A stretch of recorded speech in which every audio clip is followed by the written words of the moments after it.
When I got hired in April 2011, the faculty liaison program was introduced to me by a biology professor named Ken Belanger, and he informed me that he was too busy to be the men's basketball faculty liaison, but he had a few ideas for me, and one of those, to my great fortune, was Ephraim Woods.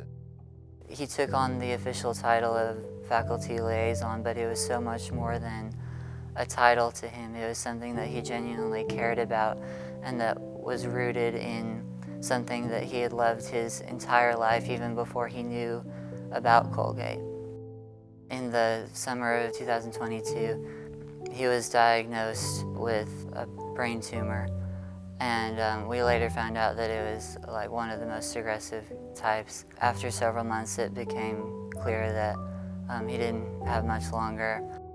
When student athletes at a competitive school like Colgate know that one of their faculty members is truly a fan and is there, and he would stop by practice and watch what was going on. For me, he was a friend, a confidant, helped us through some difficult times. But he had an innate ability to recognize the moments that the team was in. So, if it was in preparation for a big game or the playoffs or heading into exams, it was astounding to me how he was able to capture these moments in messages and emails, that I've saved and I'll reflect on over time. He was one of those guys who was always willing to help in any way he could, and always seemed to give like a timely message to the team, whether that be right before a big game, or if we're struggling at a point in the season, he would send us a message or come to a practice and give us that message that we needed to hear at the time. If he didn't travel with us, he would shoot us an email and try to lift our heads a little bit. Which is something that I think is just something that people need all the time. Obviously it's tough being a student athlete, and coming off a loss is nobody's favorite thing. But he would always be sure to reach out and try to uplift us and try to get us ready for the next game, or he'd always get us ready for the tough times in the academic year, whether it be midterms or final exams. But he was always just looking out for us no matter what.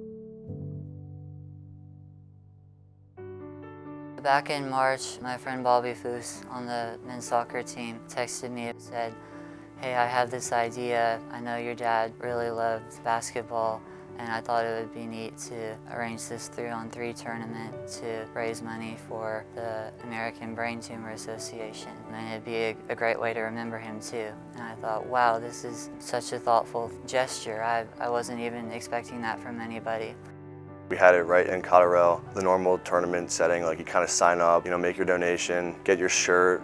Coach and Bobby both delivered a message to everybody just about why we're here and the impact Professor Woods had on people. We started playing 3-on-3, and we had people on our team playing, showing up, supporting, and also being referees there. It was a lot of fun for everybody.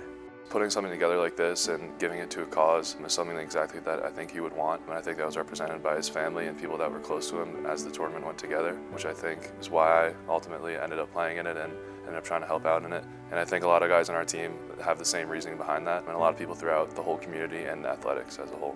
It was as special as anything that I've been a part of at Colgate, and we've had some great runs and some great basketball experiences. But to have a community, our team, a family, endure such a tragic situation and have such a huge void in our lives, for a number of other people to rally around and put something together and do something for a really quality cause, and I think really puts an exclamation point on the people that make up this great institution.